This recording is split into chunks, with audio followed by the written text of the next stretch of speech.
19h, merci de nous rejoindre sur Al24 News. Madame, monsieur, bonsoir. À la une de l'actualité. Reprise des bombardements d'artillerie sur le centre et le sud de Gaza. Le nombre de victimes ne cesse d'augmenter au 122e jour de l'agression sioniste.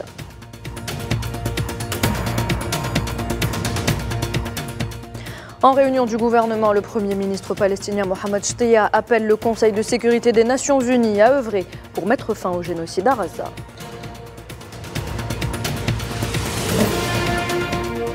Ouverture ce lundi à Brazzaville des travaux du comité de haut niveau de l'Union africaine sur la Libye avec la participation du Premier ministre algérien Nadir El-Arbaoui en qualité de représentant du président Abdelmadjid Tebboune.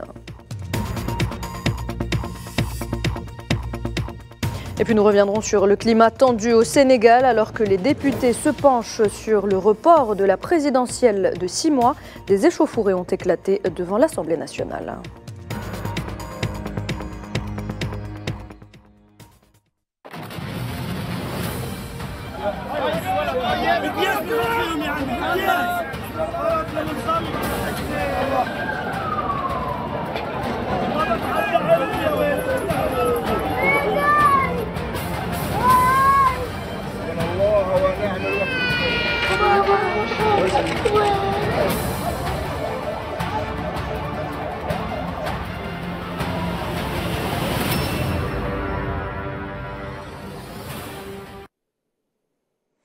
Bienvenue à toutes et à tous. Si vous nous rejoignez, on entame cette édition avec la situation en Palestine où les bombardements s'intensifient au centre et au sud de Gaza, en particulier sur les villes de Deir el-Balah et de Khan Younes, faisant des dizaines de victimes et de blessés. Les forces d'occupation continuent également d'assiéger les hôpitaux Al-Amal et Nasser.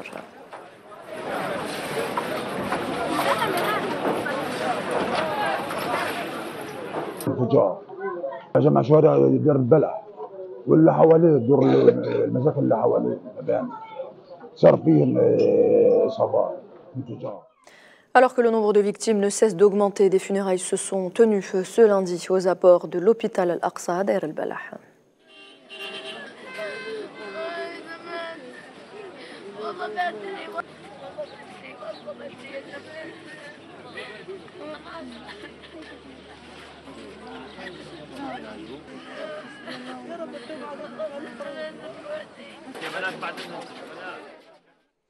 Et face à l'intensification des bombardements, le Croissant Rouge palestinien se démène pour tenter de sauver des vies. De nombreux blessés dans l'enclave palestinienne. On le voit à l'écran, les ambulanciers portent assistance aux blessés avant de les transférer vers l'hôpital Al-Aqsa.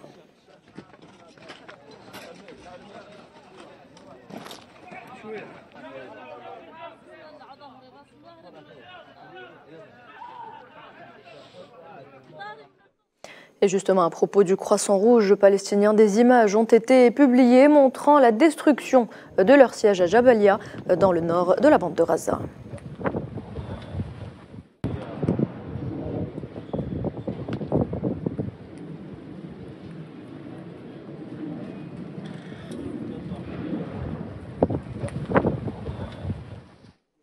Amnesty International a déclaré que les forces d'occupation avaient délibérément refusé toute assistance médicale aux Palestiniens blessés. L'organisation humanitaire a ajouté dans un bref communiqué publié ce lundi sur la plateforme X qu'au cours des 4 derniers mois, les forces sionistes ont déclenché une vague de violences brutales contre les Palestiniens en Cisjordanie occupée, où elles ont commis des homicides, ont eu également recours à la force de manière disproportionnée lors de manifestations et d'arrestations.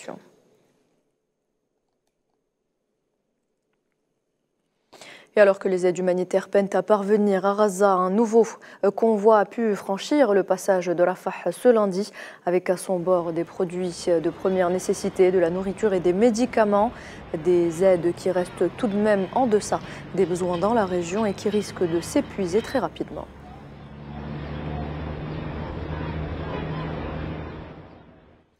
Nous le disions en titre, le Premier ministre palestinien Mohamed Shtaya appelle le Conseil de sécurité des Nations Unies à œuvrer pour mettre fin au génocide et à l'agression sioniste qui s'abat sur Gaza depuis le 7 octobre dernier. C'était lors d'une réunion de son gouvernement ce lundi à Ramallah.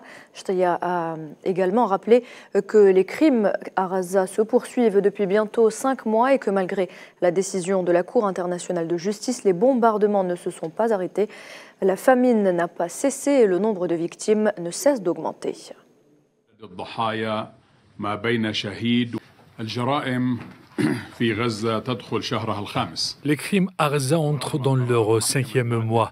Malgré la décision de la Cour internationale de justice, le taux de mortalité et de la famine ne cesse d'augmenter. Le nombre de victimes entre martyrs disparus et blessés avoisine les 100 000 individus. La plupart d'entre eux, des enfants, des femmes et des personnes âgées. Ce que l'on attend du Conseil de sécurité et de ses membres, c'est de mettre fin au génocide et d'adopter immédiatement tous les appels pour arrêter l'agression. Shtaya a salué la position américaine considérant un certain nombre de colons comme terroristes. Il a également appelé à imposer des sanctions sur l'ensemble du projet colonial sioniste. Israël tente de déplacer le point de passage de Rafah vers un autre endroit. Nous disons que le point de passage de Rafah est la porte d'entrée de la frontière palestino-égyptienne et qu'il s'agit d'une affaire égypto-palestinienne. Depuis 2005, nous avons conclu un accord avec la police européenne pour gérer ce point de passage. Même si Israël le remplace, il restera une affaire égypto-palestinienne et nous le rouvrirons si Israël le ferme.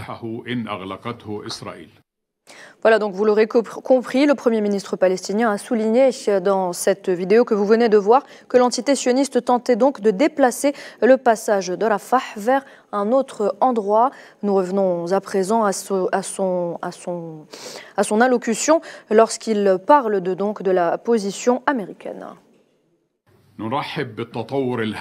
Nous nous félicitons de l'évolution importante que constitue la désignation d'un certain nombre de colons comme terroristes aux États-Unis. J'espère que tous les pays suivront cette tendance. Ce qu'il faut, c'est imposer des sanctions non seulement à un petit nombre de colons, mais à tous les projets de colonisation et boycotter les produits issus des colonies.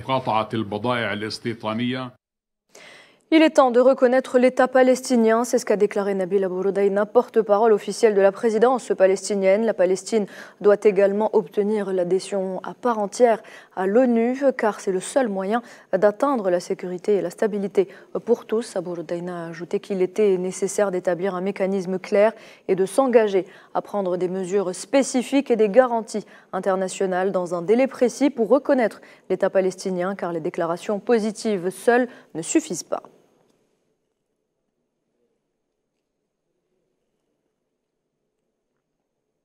Par ailleurs, les forces d'occupation sionistes ont pris d'assaut la mosquée Al-Aqsa à 22 reprises et ont interdit l'appel à la prière 47 fois au cours du mois de janvier dernier. La mosquée sainte est quotidiennement prise d'assaut par les colons sionistes sous protection de la police de l'occupation qui réduit considérablement le nombre de fidèles qui y accèdent.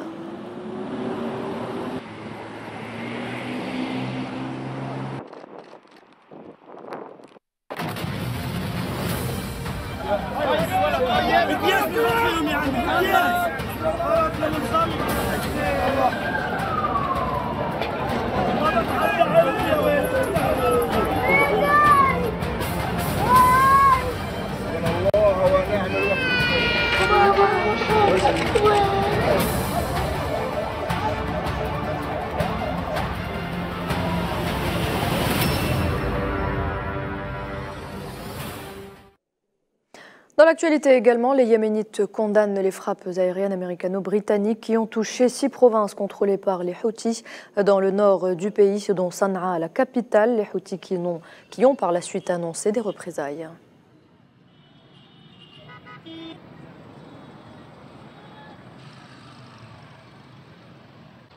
Les frappes aériennes américaines sont non seulement barbares, mais aussi flagrantes. Les États-Unis et la Grande-Bretagne ont attaqué le Yémen. C'est une agression. Ce que font les États-Unis, c'est faire preuve de partialité envers Israël. Ils étendent en fait le conflit dans le monde arabe, même s'ils prétendent le contraire. Tout le monde le sait. Et puis ces images diffusées par la résistance irakienne qui montrent ce qu'elle affirme être le lancement d'un drone visant une base américaine dans le nord-est de la Syrie. 5 combattants des forces dirigées par les Kurdes ont été tués dans une attaque de drone qui a visé une base américaine donc en Syrie où ils sont stationnés.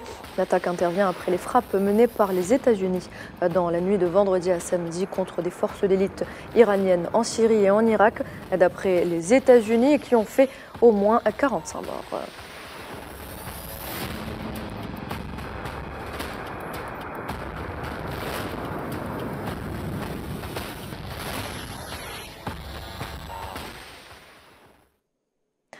Pékin réitère son opposition aux attaques aériennes américaines en Irak et en Syrie qui ont visé des forces d'élite iraniennes d'après les États-Unis et des groupes qualifiés par Washington de supplétifs dans les deux pays en représailles à la mort de 3 soldats américains dans une attaque en Jordanie fin janvier.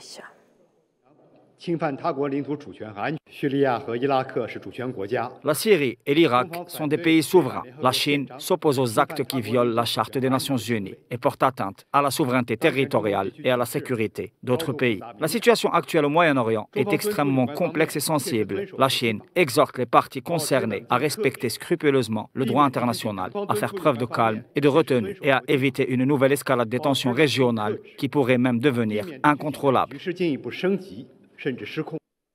Dans un tout autre dossier, on s'intéresse dans cette édition aux travaux du comité de haut niveau de l'Union africaine sur la Libye qui ont débuté ce lundi à Brazzaville au Congo avec la participation du Premier ministre algérien Nader El-Arbaoui en qualité de représentant du président Abdelmadjid Tebboune.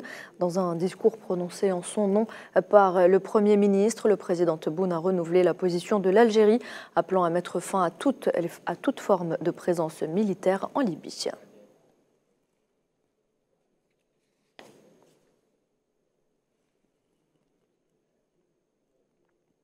Nader El-Arbaoui a affirmé que l'Algérie n'allait pas ménager ses efforts pour permettre la réussite pleine du processus de réconciliation nationale en Libye. Regardez. Monsieur le Président, la crise libyenne persiste. Elle est là avec ses implications, avec ses complications en raison des ingérences internationales et à cause des interventions et des polarisations étrangères. À cela s'ajoutent les catastrophes naturelles qui a compliqué la situation de nos frères libyens et surtout des clivages entre les frères libyens. L'Algérie qui appuie cette réconciliation, elle n'épargnera aucun effort. Elle fera de tout son mieux pour aboutir à cette paix. Elle tient à contribuer à faire réussir ce processus de réconciliation nationale.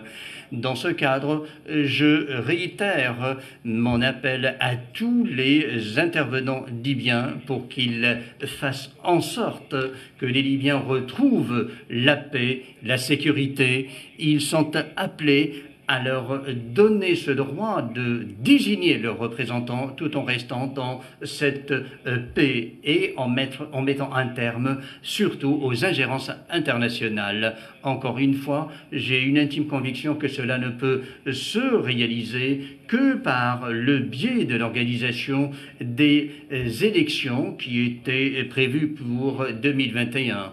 Nous estimons que c'est la seule issue, que c'est le seul moyen, le seul garant pour établir cette légitimité en Libye. De son côté, Abdoulaye Bathily a fait un diagnostic de la crise libyenne et ses conséquences sur le voisinage et tout le continent africain.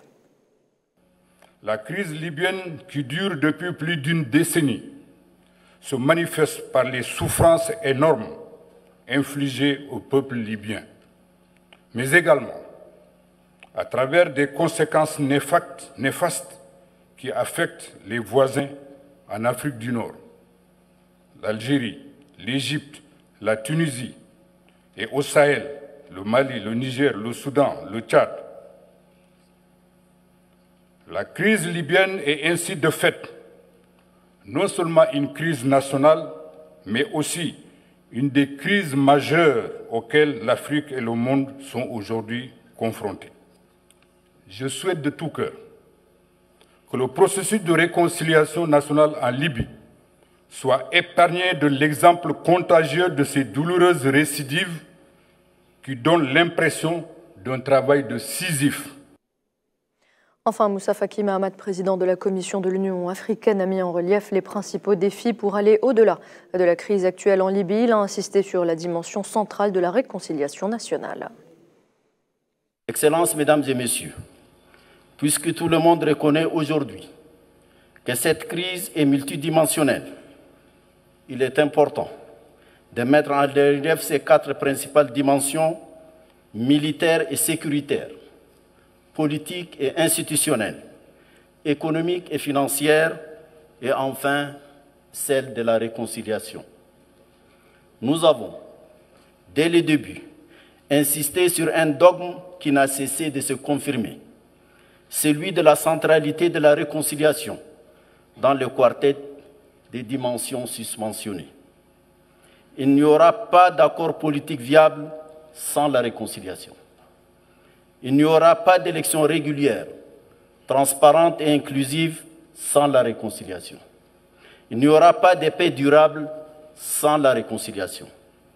Il n'y aura pas de prospérité viable sans la réconciliation des cœurs et des esprits.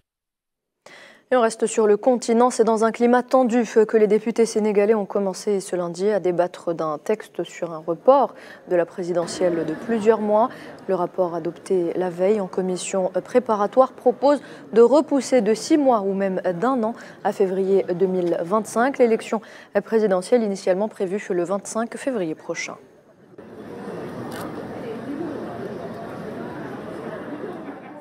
Et dans ce contexte tendu, les gendarmes sénégalais ont dispersé ce lundi à l'aide de gaz lacrymogène un rassemblement devant l'Assemblée nationale à Dakar où l'opposition a appelé à manifester avant l'ouverture du débat sur le report de la présidentielle.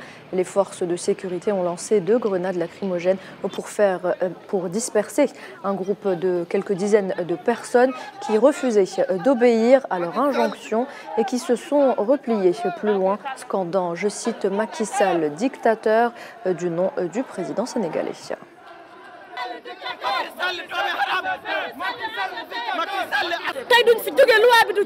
Nous ne bougeons pas d'ici. La loi ne passera pas. Cet esclavage doit cesser par la force. Macky Sall doit partir. La jeunesse du pays lui a donné le pouvoir et aujourd'hui, elle utilise la force pour nous combattre. Cette servitude doit cesser.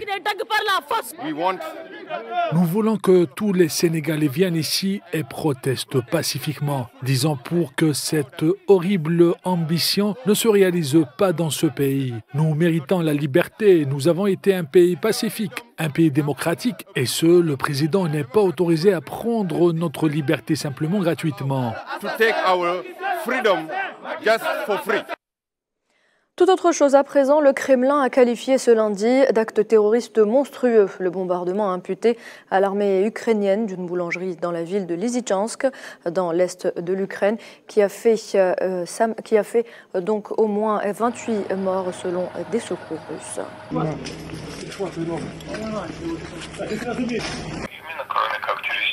Il n'y a pas d'autre moyen de qualifier ce qui s'est produit que d'actes terroristes. La poursuite des attaques contre des infrastructures civiles, en l'occurrence une boulangerie, est un acte terroriste monstrueux. Et le nombre de victimes parle de l'énormité de cet acte terroriste. L'opération militaire spéciale continue de veiller à ce qu'il n'y en ait plus d'actes terroristes.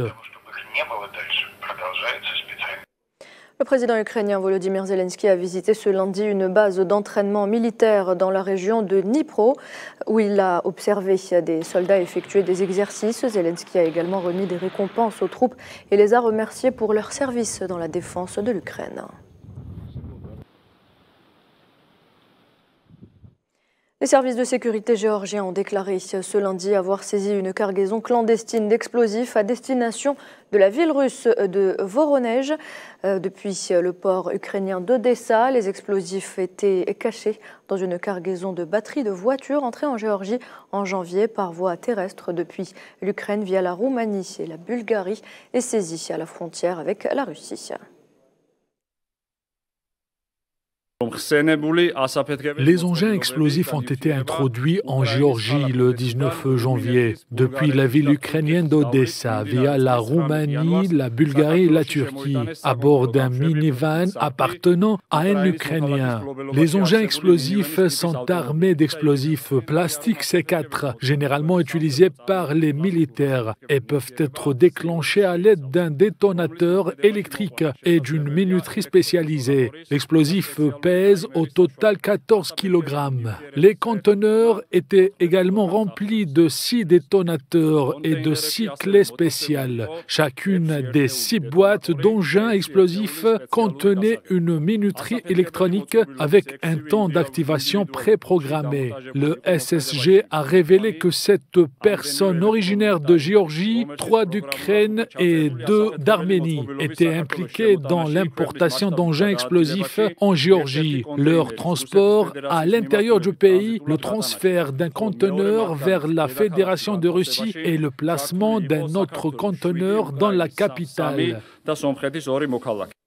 En France, à peine nommé Premier ministre, Gabriel Attal a affronté sa première motion de censure, déposée mardi par les 4 groupes de gauche à l'Assemblée nationale avant son discours de politique générale. Cette motion de défiance entend, selon la gauche, répondre au fait que le gouvernement, en majorité relative à l'Assemblée, n'a pas sollicité de vote de confiance, une motion de censure qui a tout de même été rejetée par l'Assemblée ce lundi. Le plus vite possible, voilà. Aux Français, si ce n'est des échecs qui s'enchaînent. Donc on va le combattre, mais après une censure. Un Premier ministre qui ne demande pas de vote de confiance et qui quand même plusieurs fois tout à l'heure méprise l'opposition, méprise que nous sommes. Beaucoup d'arrogance dans le propos de M. Attal. Voilà, je pense qu'il faut rester mobilisé. Demain, il y a une mobilisation. Parce qu'il n'y a aucun changement. Au bout d'un mois, on a vu que c'était exactement la même chose. Et d'ailleurs, le discours de Attal, là, c'était exactement le discours de Borne. Je suis prêt à la négociation, etc. Mais en fait, je ne le fais pas. Donc voilà, donc je trouve qu'il y a beaucoup d'hypocrisie ici. Censurons le plus vite possible et ayons une dissolution le plus vite possible et que le peuple arbitre le plus vite possible. Voilà, qu'on en sorte. Écoutez, c'était un pur procès d'intention, c'était du théâtre et je pense que l'arme constitutionnelle de la motion de censure est quand même un peu dévoyée quand on voit que la France insoumise et ses alliés n'est même pas capable de venir pour la voter dans son entièreté. Vous savez, quand dans ce pays, avant même que Gabriel Attal ait prononcé la première phrase de son discours de politique générale, il était déjà frappé dans l'esprit de censure, je trouve que c'est dommage, c'est regrettable. Le pays mérite mieux que ça, il mérite mieux que ces pures postures. Dans le fond, vous savez, la gauche et l'extrême gauche aujourd'hui refusent de faire progresser le pays. Ce qu'elle veut, c'est censurer le gouvernement, bloquer, sanctionner. Je pense que ce n'est pas du tout à la hauteur du moment. De son côté, le Premier ministre britannique Rishi Sunak a rencontré la Première ministre d'Irlande du Nord, nouvellement élue, Michelle O'Neill, ce lundi à Belfast. Sunak a déclaré qu'il s'agissait d'un jour historique et important pour le pays parce que les politiciens d'Irlande du Nord sont de retour aux commandes, prenant des décisions au nom de leur peuple. L'accord que nous avons négocié l'année dernière, 3,3 milliards de livres sterling, représente un accord généreux et équitable pour l'Irlande du Nord. Et surtout, il est durable et vise à garantir la viabilité des finances publiques de l'Irlande du Nord à long terme. Cela fait trop longtemps qu'il n'y a pas eu de gouvernement décentralisé dans cette région. Mais maintenant, nous l'avons et ils peuvent commencer à se concentrer sur les résultats pour tout le monde. Et puis ce drame au Pakistan, au moins 10 policiers ont été tués lors d'une attaque menée dans la nuit par des dizaines d'assaillants contre leur poste dans le nord-ouest du pays. Cet événement survient à quelques jours des élections législatives et provinciales prévues donc jeudi. Les violences ont augmenté à l'approche du scrutin. Des dizaines d'attaques contre des candidats ou sympathisants de partis ayant été enregistrées. Et puis les Salvadoriens ont renouvelé leur confiance à Nayib Bukele, triomphalement réélu dimanche au premier tour de la présidentielle avec plus de 85% des voix. Bukele a promis une période de prospérité car il n'y a plus de frein à la création d'entreprises, plus de frein aux études, plus de frein au travail, plus de frein au tourisme.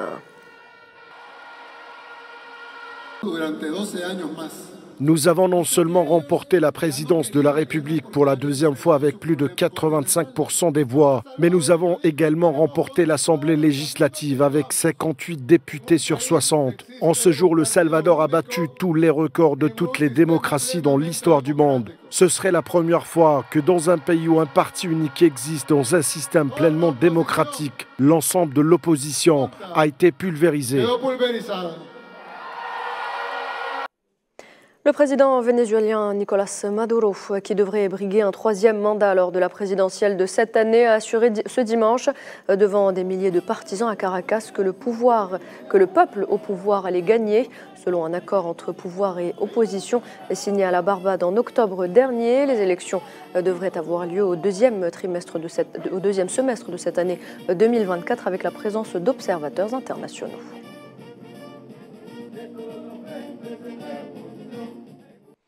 Et voilà, c'est la fin de cette édition. Merci de l'avoir suivi. Très bonne soirée sur Al24 News et à demain.